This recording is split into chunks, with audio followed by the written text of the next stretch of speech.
मराठ्यांची संघटना फोडण्याचं देवेंद्र फडणवीस आणि काही मंत्र्यांचं षडयंत्र, मनोज जरांगे पाटलांचा पुन्हा हल्लाबोल, दिव्यांगांना दिलेल्या रिक्षा बंद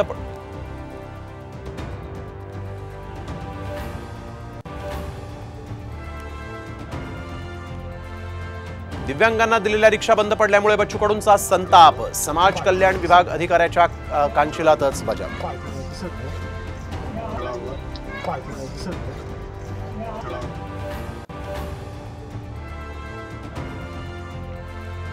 महायुतीत विद्यमान जागा त्या पक्षाकडेच राहणार, काही सिटिंग जागा बदलण्याची तिन्ही पक्षांची तयारी, अजित पवारांचा विधानसभेच्या जागा वाटपावर मोठं वक्तव्य।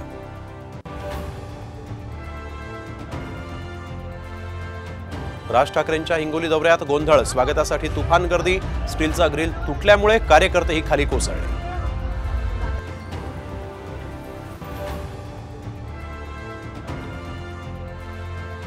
भिवंडीत एमडी ड्रग्ज बनवणाऱ्या फॅक्टरीवर गुजरात एटीएसची मोठी कारवाई, 800 कोटींच्या ड्रग्जसह दोघांना अटक।